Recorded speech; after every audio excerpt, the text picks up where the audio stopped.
Well, hello, everybody. It is Dennis and Andy with your movie review for the week. We hope you guys had a happy Thanksgiving.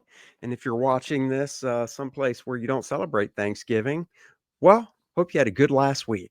We are back. Dennis was out for the holidays and he came back, didn't bring me anything, but he brought himself a cold, which I believe he's over now. At least I hope so, considering I sat next to him last night at a movie. And if I start getting sick, you know who I'm going to blame. That guy right there. Yep. We saw Getaway, as you can see above us last night.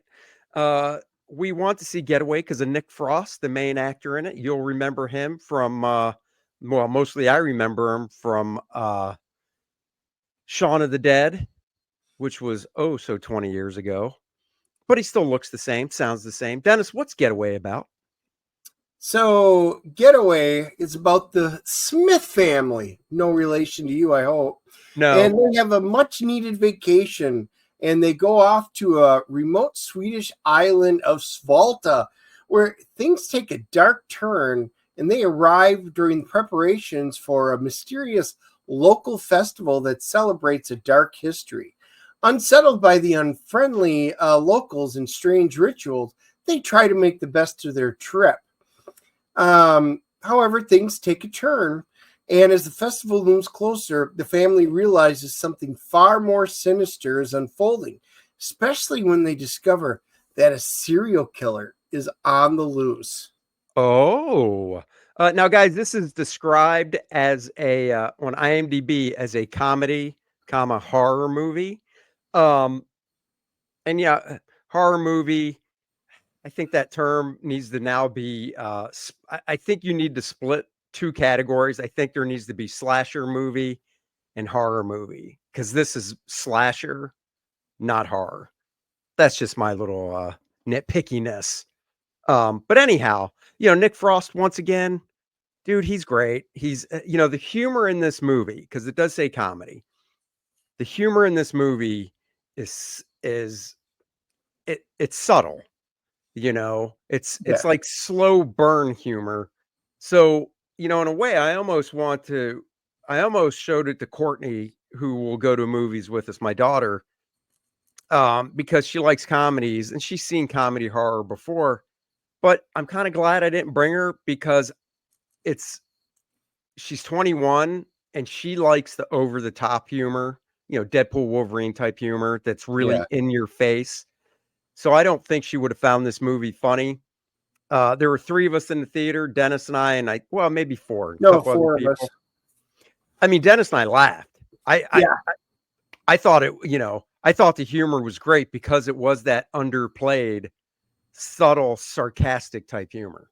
And they have running gags and Yeah. stuff throughout it, and it starts off as this family, and they're in a car traveling to go to the ferry, and mom and dad, they're trying to make the best of it. You can see they've got some marriage counsel things that they're kind of working on, and the kids don't really want to be on the trip. It's your very typical intro to a movie like this, and even that was good setup for what came much later in the movie.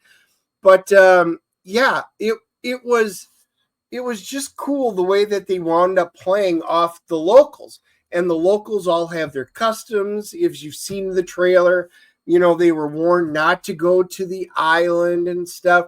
Oh, you don't want to go there, don't take the ferry, and they go over there and they're like, no, we booked this B&B, and he's showing them.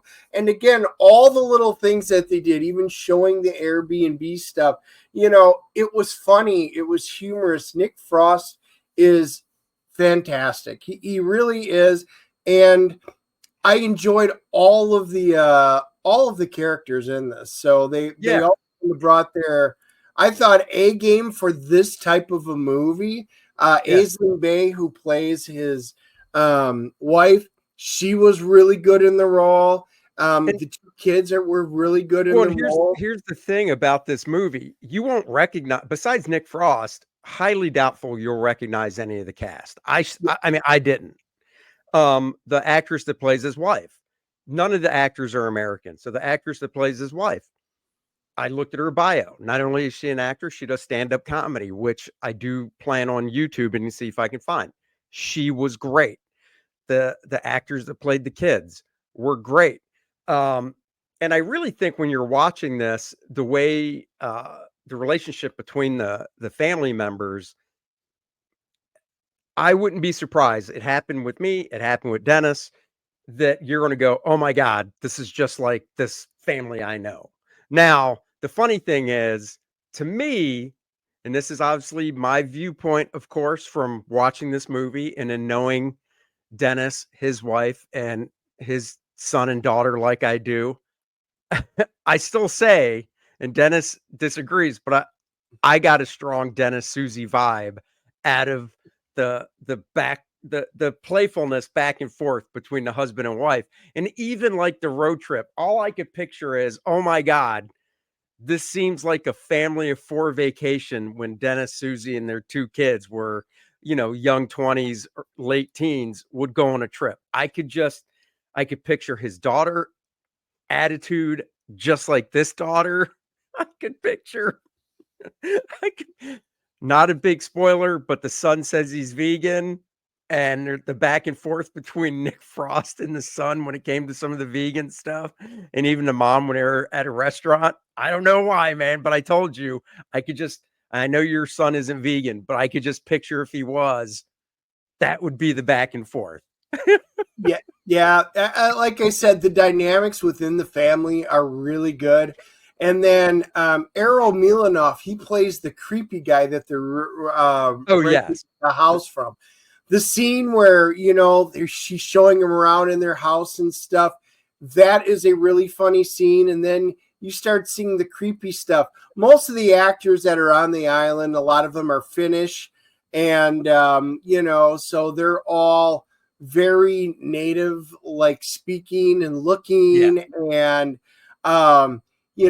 Nick Frost plays this very shy, timid dad who's overbossed by his wife at times. And like I said, their dynamics, they're on the ferry going over, and they're on board with all of the locals that are on their way over to the ferry, and they're all the locals are staring at them. And it's, again, the interactions between the local community and the family and the inner family, they're just good. It is good, wholesome, family, fun stuff.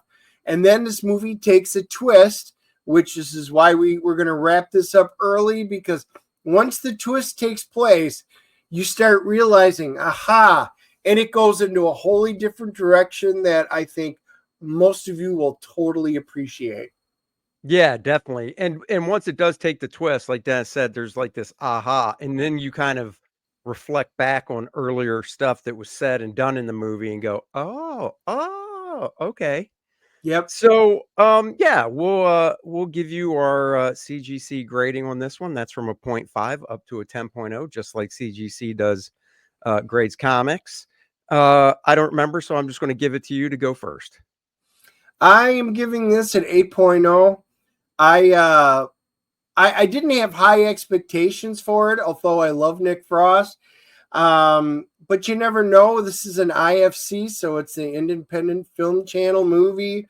And I'm glad we did. It was really, as Andy said, openly laughed multiple times throughout this.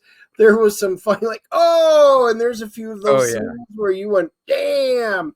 So, it did evoke emotional response in a positive way. I think this was a fun movie. I just, because of how good it was, I would see it on the big screen, but it is something that if you waited till it came out, on a streaming platform, you would enjoy it at home as well. Yeah, it is just we mentioned so we can mention it's an hour and 35 minutes. There's no after credit stuff. It's R-rated, not necessarily language, but I mean it is language, but it's for the graphic violence and stuff. I'm giving it a 7.5, so we're pretty close there. Yeah, I mean I enjoyed it. I think they missed the window though. I would have tried to get this out in November or October because Halloween. I mean, it's it's a slasher flick.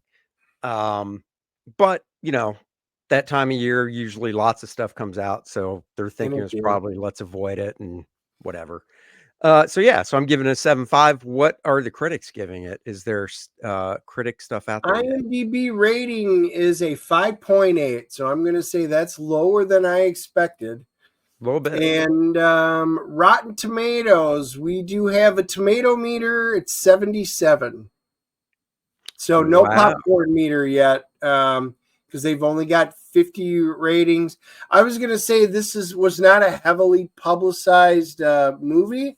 I No. think it's flying under most people's radar, and I think it's a shame. If you guys see this and you get a chance, I would go take a look at it. I think you will enjoy it. The one thing I'll point out, and this has nothing to do with like anything other than my proclivities, I guess you could say, is they're on this island in Sweden. Everybody's dressed like it's, I don't know, I'd say it's like the fall. They never say what time of year it is, but if you look at what they're wearing, coats and stuff like that, you think it's the fall. And this family goes swimming, and I don't know if it's a lake, ocean, I don't know what the body of water would be called, but I'm like, everybody is dressed like it's literally 50 degrees outside Uh-huh. and they're going swimming.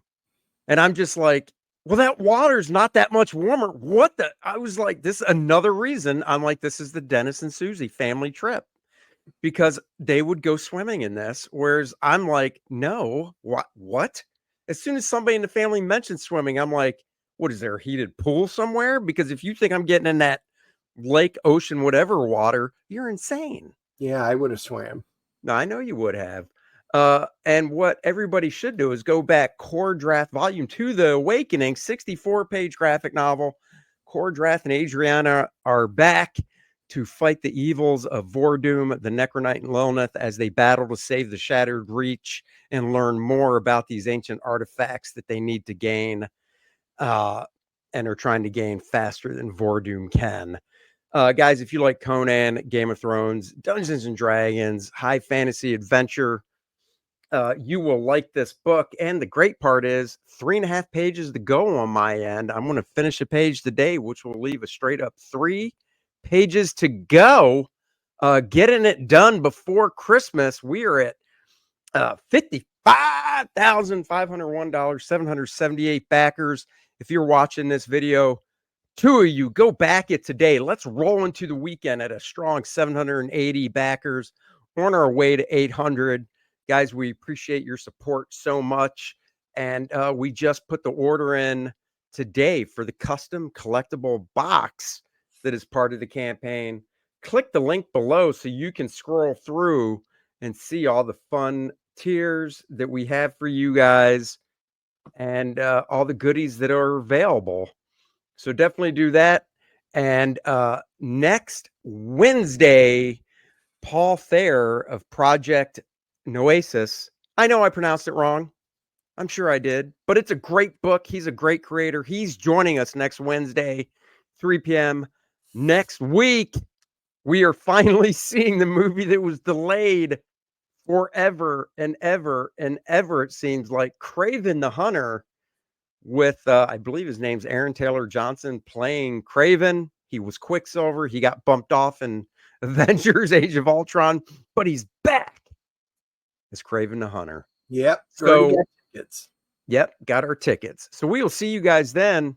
Have a great weekend. Be safe, be kind, Live long and prosper. and do that as well.